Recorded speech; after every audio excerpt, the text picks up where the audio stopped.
Hello everyone.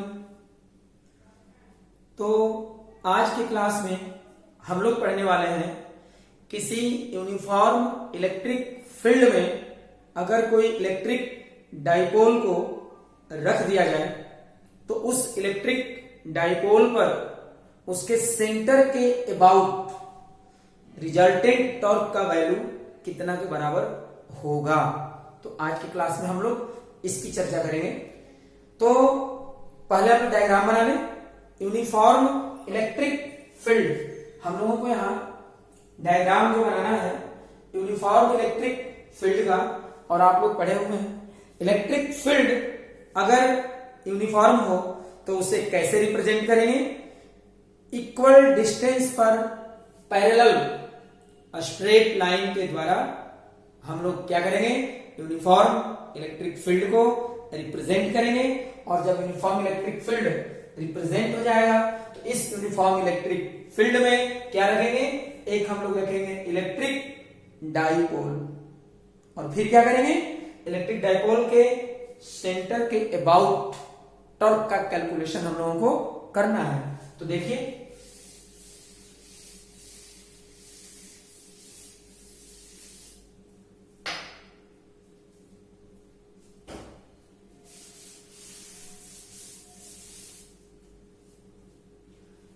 यहां जो है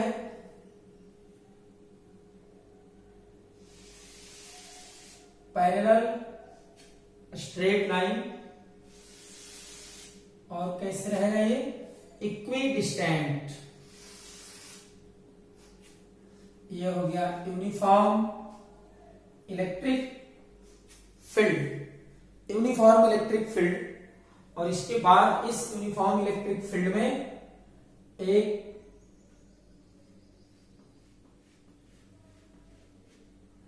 इलेक्ट्रिक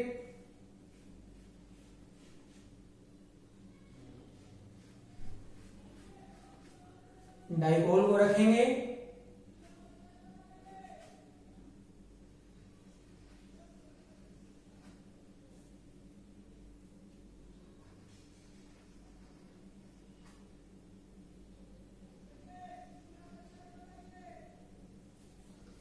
यहां पर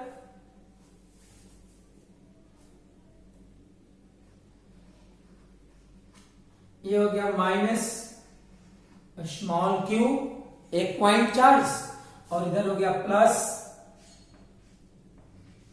small Q second point charge. और ये हो गया इलेक्ट्रिक डाइपोल का सेंटर, और यहां ये हो गया electric dipole moment, electric dipole moment. और यहां से ये सेंटर को मान लेते हैं O, और ये half distance small a,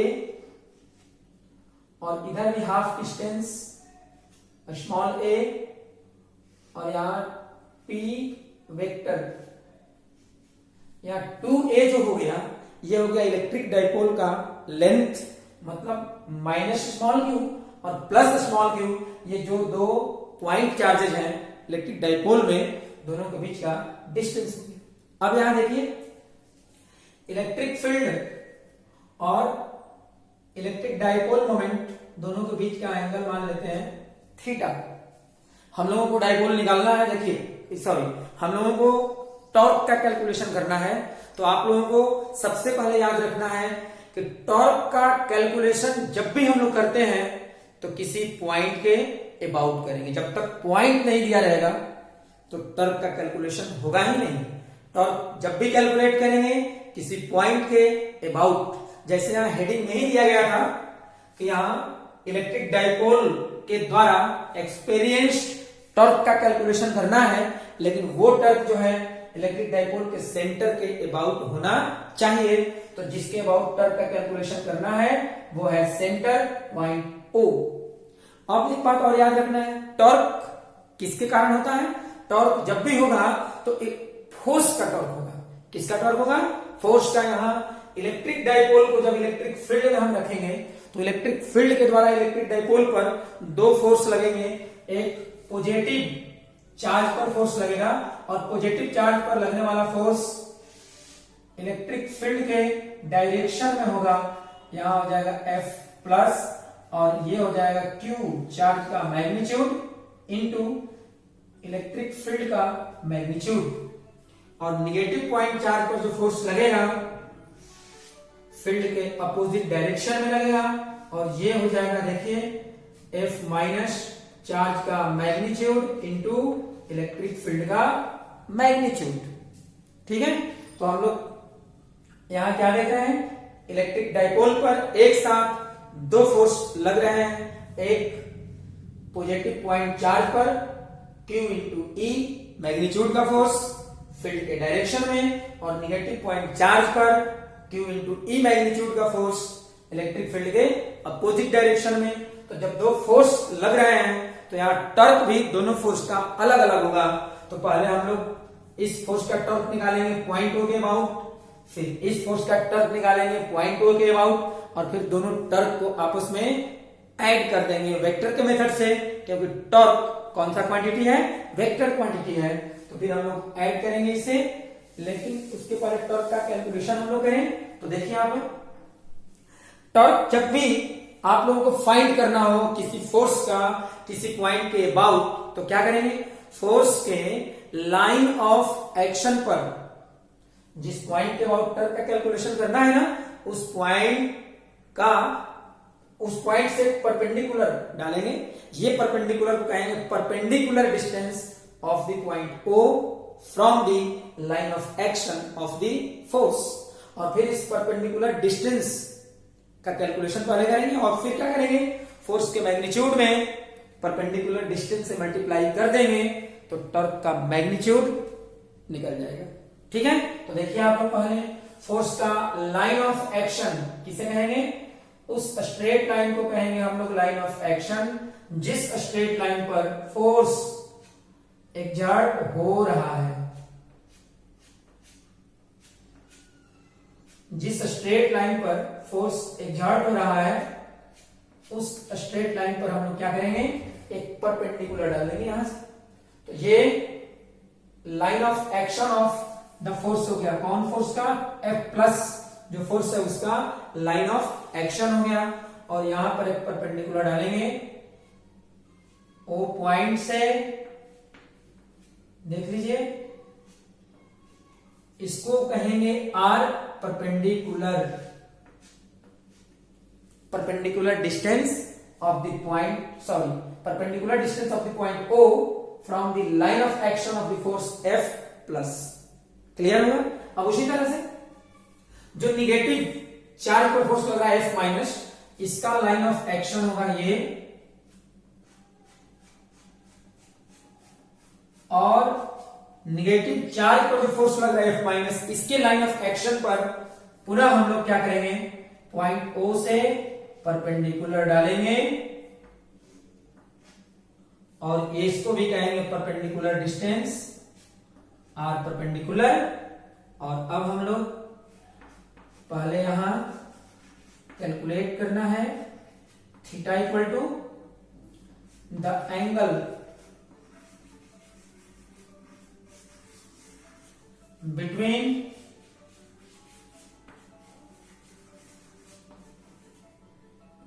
P vector and E vector, the angle between P vector and E vector. और इसके बाद देखिए आप लोग, अब हम क्या करेंगे, ये लाइन और ये लाइन पैरेलल है ना, और ये ट्रांसवर्सल लाइन है। तो जब दो पैरेलल लाइन को कोई ट्रांसवर्सल लाइन इंटरसेक्ट करे तो देखिए यहां कॉरेस्पॉन्डिंग एंगल से ये इक्वल हो जाएगा, और दो पैरेलल लाइन को ट्रांसवर्सल लाइन इंटरसेक्ट करे ये अल्टरनेट एंगल से इक्वल हो गया। ठीक है ना। और फिर यहां पर हम लोग क्या करेंगे, ये परपेंडिकुलर डिस्टेंस फाइंड करना है। तो जरा देखिए आप लोग, साइन थीटा अगर लेते हैं तो परपेंडिकुलर अपॉन हाइपोटेनस, तो यहां लिखना होगा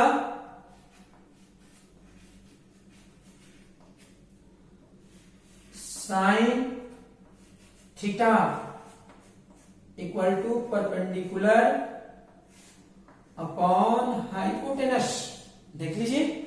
और फिर हम लोग क्या करेंगे, यहां से r perpendicular equal to a sine theta, ये परपेंडिकुलर डिस्टेंस निकल गया। और अब हम टॉर्क का कैलकुलेशन करेंगे। तो देखिए, टॉर्क का मैग्नीट्यूड निकालना है तो तरीका क्या है, जैसे F प्लस जो फोर्स है इसका टॉर्क निकालेंगे वो पॉइंट के अबाउट, तो फोर्स के मैग्नीट्यूड में ये जो ओ पॉइंट का परपेंडिकुलर डिस्टेंस है ना, इससे मल्टीप्लाई कर देंगे, F plus into r perpendicular. उसी तरह से जब F माइनस जो फोर्स है इसका टॉर्क निकालना होगा ओ पॉइंट के अबाउट, तो फिर यही काम करेंगे, F minus into r perpendicular, r perpendicular मालूम हो गया। और दोनों टर्क को सम करेंगे, सम करने से पहले दोनों टर्क का डायरेक्शन फाइंड करेंगे, क्योंकि वेक्टर को अगर ऐड करना है और केवल मैग्नीट्यूड पता है तो काम नहीं चलेगा, डायरेक्शन भी मालूम होना चाहिए। और टर्क का डायरेक्शन निकालने का बहुत आसान उपाय है, जिस पॉइंट के अबाउट टर्क का कैलकुलेशन करना है, पहले देखिए कि जिस फोर्स का टर्क कैलकुलेट करना है उस फोर्स के कारण या वो फोर्स वो पॉइंट के अबाउट किस डायरेक्शन में डाइपोल को रोटेट कर रहा है या रोटेशन कराने की कोशिश कर रहा है। तो देखिए आप लोग यहां F प्लस जो फोर्स लग रहा है इधर ऐसे, और ये परपेंडिकुलर डिस्टेंस हो गया, फोर्स किधर लग रहा है इधर, इधर मतलब किधर घुमाएगा ऐसे, ऐसे मतलब इस फोर्स का जो टॉर्क होगा वो डाइपोल को घुमाने की कोशिश करेगा, रोटेट कराने की कोशिश करेगा, किस डायरेक्शन में, क्लॉकवाइज डायरेक्शन में। और ये जो आप फोर्स लग रहा है F माइनस, यह भी इधर है, तो यहां से फोर्स लगेगा तो कैसे घुमाना चाहेगा, ये भी इसे रोटेट कराने की कोशिश करेगा, किस डायरेक्शन में, ये भी चाहेगा क्लॉकवाइज। मतलब दोनों फोर्स इलेक्ट्रिक डाइपोल को ओ पॉइंट के अबाउट एक ही डायरेक्शन में रोटेट कराने की कोशिश करेंगे, क्लॉकवाइज डायरेक्शन में। तो टर्क का डायरेक्शन कैसे निकलेगा, नियम बताया गया है, आप लोग अगर नहीं जानते हैं तो अब याद कर लीजिए। फोर्स जिस डायरेक्शन में किसी बॉडी को रोटेट कराने की कोशिश कर रहा है, घुमाने की कोशिश कर रहा है, उस डायरेक्शन में राइट हैंड के हथेली को आप रोटेशन कराइए, ऐसे घुमाइए। और जब घुमाएंगे थंब ये अंगूठा जो है जिधर जाएगा उधर की ओर कहेंगे टॉर्क का डायरेक्शन है। तो यहां पर इस फोर्स का के कारण ऐसे रोटेशनल इफेक्ट है इधर घूमने की क्लॉकवाइज में। तो राइट हैंड हमेशा याद रखिए, लेफ्ट हैंड का यूज कभी नहीं करना है, राइट हैंड का यूज करना है। इसे घुमाएंगे तो थंब अंदर जा रहा है, मतलब इस फोर्स का जो टॉर्क है उसका डायरेक्शन अंदर की ओर होगा।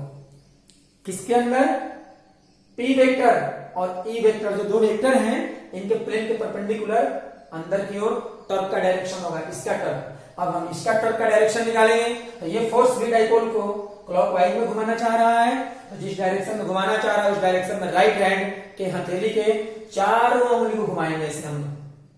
तो थंब किधर गया, फिर अंदर की ओर, मतलब जो डायरेक्शन F प्लस फोर्स के टॉर्क का है वही डायरेक्शन F माइनस फोर्स के टॉर्क का है। दोनों टॉर्क का एक डायरेक्शन हो गया, तो सेम डायरेक्शन में अगर दो वेक्टर हो या दो से अधिक वेक्टर हो तो उनका रिजल्टेंट भी उन्हीं के डायरेक्शन में होता है, और रिजल्टेंट का मैग्नीट्यूड सभी वेक्टर के मैग्नीट्यूड के सम के इक्वल होता है। तो यहां पर क्या कहेंगे, दोनों फोर्स का टॉर्क का अलग अलग डायरेक्शन भी अंदर, और जब सम करेंगे तो भी डायरेक्शन किधर हो गया, अंदर। और यहां जब रिजल्टेंट टॉर्क निकालेंगे तो रिजल्टेंट टॉर्क का मैग्नीट्यूड दोनों फोर्स के टॉर्क के मैग्नीट्यूड के सम के इक्वल होगा। तो यहां पर लिखना होगा resultant torque, resultant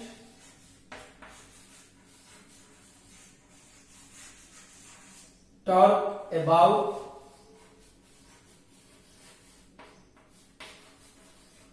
the point O। यहां पॉइंट O कह रहे हैं, रियल में पॉइंट O क्या है, इलेक्ट्रिक डाइपोल का सेंटर है। तो यहां ये भी लिख सकते थे about the centre of the electric dipole. और रिजल्टेंट टॉर्क हम लोगों को फाइंड करना है, तो यहां टॉर्क का क्या सिंबल होता है, टाउ। टॉर्क का सिंबल क्या होगा, टाउ। कैसे लिखेंगे, टी की तरह ऐसे लिखिए, लेकिन टी बीच में ऐसे नहीं देना है, यहां पर थोड़ा किनारे ऐसे करना है, ये नहीं। ठीक है, तो ये हो गया रिजल्टेंट टॉर्क। कैसे फाइंड करेंगे? Torque equal to positive charge पर लगने वाले फोर्स का टॉर्क प्लस निगेटिव चार्ज पर लगने वाले फोर्स का टॉर्क, और फिर यहां टॉर्क इक्वल टू, अब देखिए टाउ प्लस फोर्स लिखेंगे यहां पर F plus into perpendicular distance plus F minus into perpendicular distance, और फिर यहां अब वैल्यू रखेंगे Q into E into A sine theta plus Q into E into A sine theta. R perpendicular का value हम लोग यहां फाइंड किए हैं, F प्लस का वैल्यू हो गया और ये F माइनस का वैल्यू हो गया। और इसके बाद देखिए क्या करना है हम लोगों को, अभी यहां पर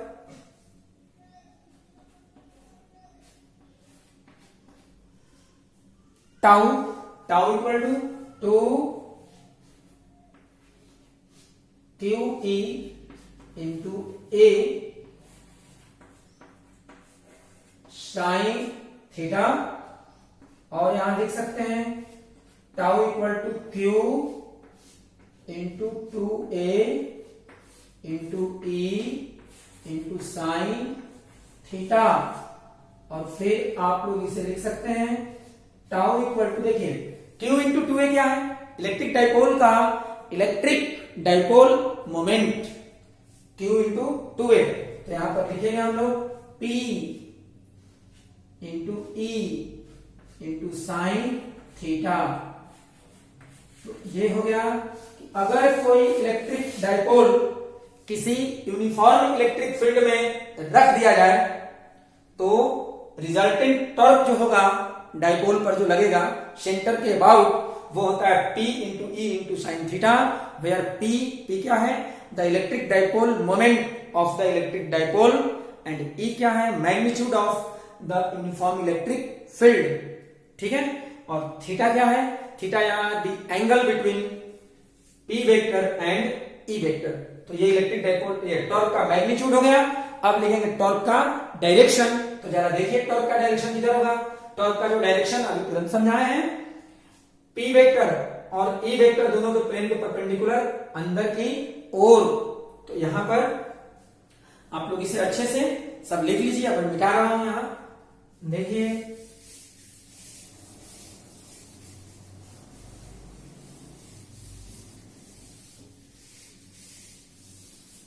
तो यहां पहले लिखना है वेयर, यहां के बाद मैं लिख रहा हूं P equal to Q into 2a and it is equal to the electric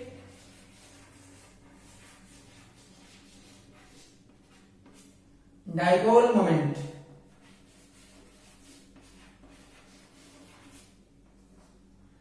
electric dipole moment. और जब इतना हो गया तो अब क्या करेंगे? इलेक्ट्रिक डाइपोल मोमेंट तो निकल गया, अब हमें निकालना है डायरेक्शन ना। तो देखिए आप लोग,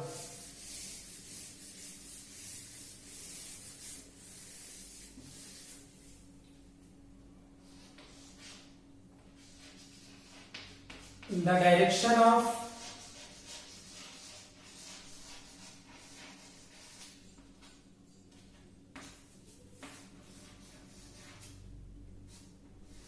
टाउ वेक्टर, टॉर्क का डायरेक्शन किधर होगा?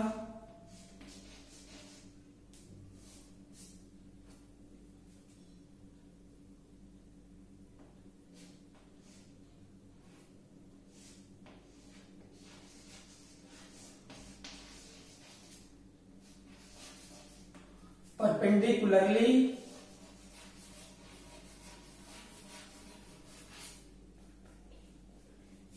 इनवर्ड,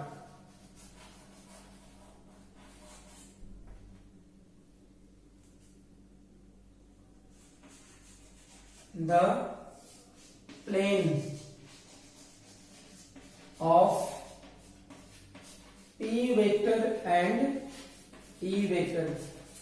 तो देखिए ये हो गया डायरेक्शन और ये हो गया मैग्नीट्यूड। वैसे आप लोगों को फिर से एक बार बता दे रहे हैं, जब कभी इलेक्ट्रिक डाइपोल पर लगने वाले टॉर्क का डायरेक्शन फाइंड करना होगा, पहले आप लोग ये देख लीजिएगा कि इलेक्ट्रिक डाइपोल पर फोर्सेज लगने से, इलेक्ट्रिक डाइपोल पर जो फोर्सेज लग रहे हैं डाइपोल के सेंटर के अबाउट किस डायरेक्शन में घुमा रहे हैं, क्लॉकवाइज में या एंटी क्लॉकवाइज में।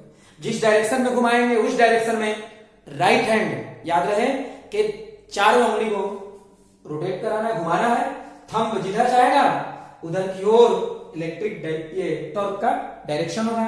तो अभी हम लोग समझाए आप लोगों को, ये दोनों को ऐसे घुमा रहे थे डाइपोल को, तो डायरेक्शन किधर हो गया, अंदर की ओर perpendicularly inward the plane of p vector and e vector. और कभी कभी यहां पर ऑब्जेक्टिव टाइप क्वेश्चन पूछा जाता है कि वेक्टर के फॉर्म में हम लोग इसे कैसे लिखेंगे। तो बताइए, यहां टॉर्क के फॉर्मूला में यहां आया है P into e into sine theta.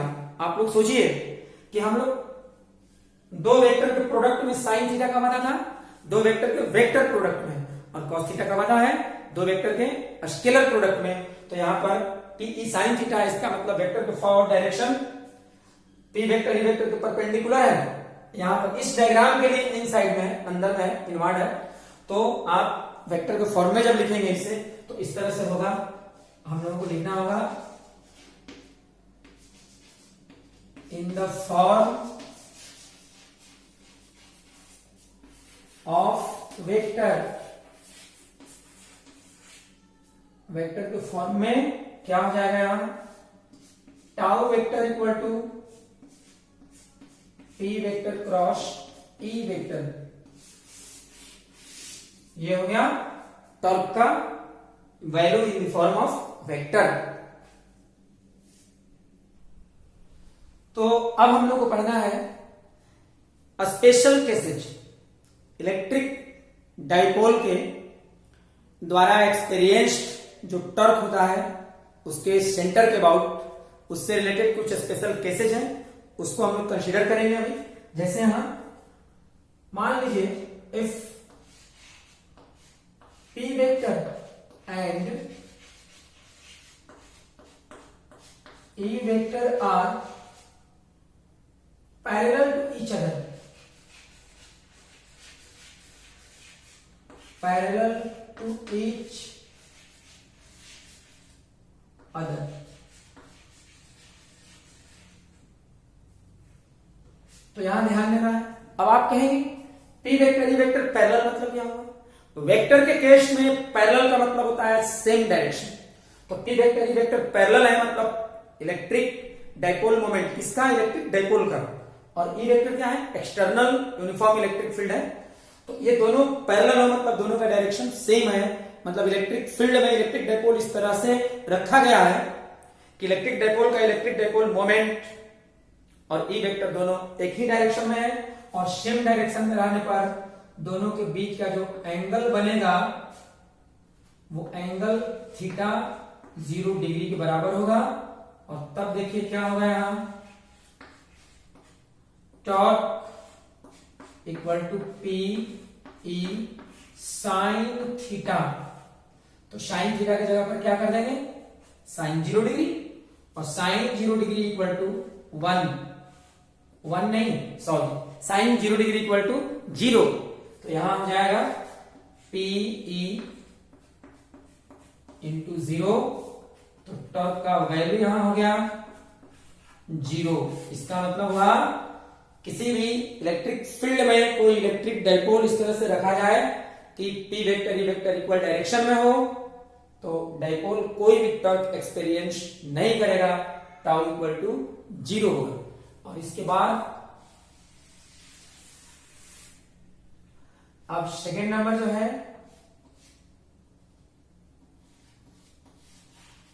If p vector and e vector are anti parallel,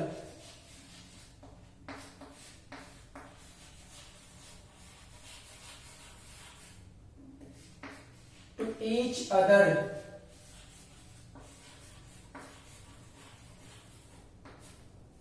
अब anti parallel means opposite direction, और दो वेक्टर का डायरेक्शन अपोजिट है, इसका मतलब हुआ कि दोनों के बीच का एंगल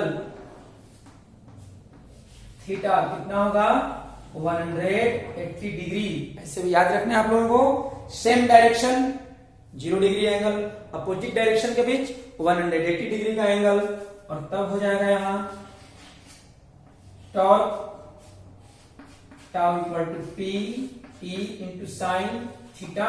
तो थीटा का वैल्यू कितना है 180 डिग्री, साइन 0 डिग्री का वैल्यू भी 0 होता है, और साइन 180 डिग्री का वैल्यू भी क्या होता है 0 होता है। तो tau equal to p e into 0, और यहां हो गया टाउ इक्वल टू 0, और अंत में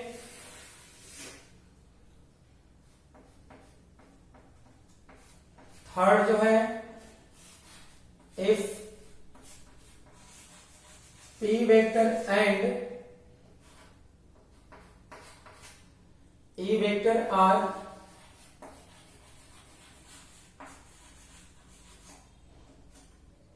म्यूचुअली परपेंडिकुलर,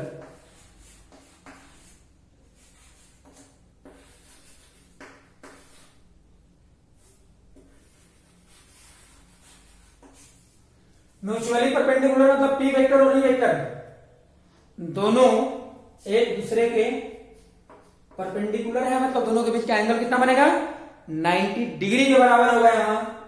तो थीटा इक्वल टू 90 डिग्री, और देन देख लीजिए क्या हो गया torque equal to p e sine 90 degree, and sine 90 degree का वैल्यू कितना होता है 1, साइन 90 डिग्री इक्वल टू 1, तो हो जाएगा tau equal to p into e. एक बात यहां आप लोगों को ध्यान में रखना है कि ये जो P इंटू ई है टॉर्क का मैक्सिमम वैल्यू है, मतलब it is the maximum value of the torque experienced by an electric dipole in an electric field.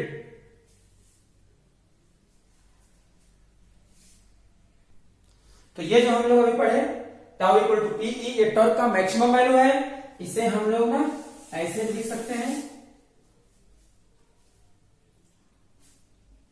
Tau maximum m a x मतलब maximum, and tau maximum equal to p into e. क्यों ऐसा किए?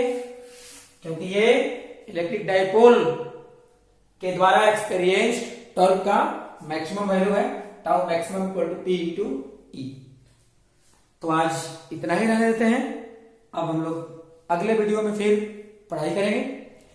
आज हम लोग क्या पढ़े torque के बारे में, और किसके द्वारा एक्सपीरियंस टॉर्क इलेक्ट्रिक डाइपोल के द्वारा। जब भी किसी इलेक्ट्रिक डाइपोल को किसी यूनिफॉर्म इलेक्ट्रिक फील्ड में हम लोग रखते हैं, तो देखिए याद रखिएगा यूनिफॉर्म इलेक्ट्रिक फील्ड हो, इलेक्ट्रिक डाइपोल को उसमें जब रखेंगे तो इलेक्ट्रिक डाइपोल पर रिजल्टेंट इलेक्ट्रिक फोर्स का वैल्यू 0 होता है। याद रखेंगे फील्ड यूनिफॉर्म हो, इलेक्ट्रिक डाइपोल को रखेंगे तो रिजल्टेंट इलेक्ट्रिक फोर्स का वैल्यू 0 होगा, लेकिन रिजल्टेंट टॉर्क का वैल्यू 0 नहीं होगा।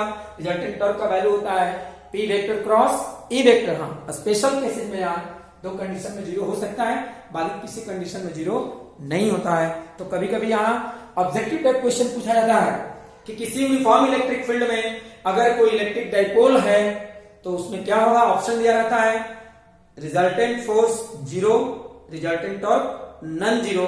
तो यही हमारा आंसर है। ठीक है।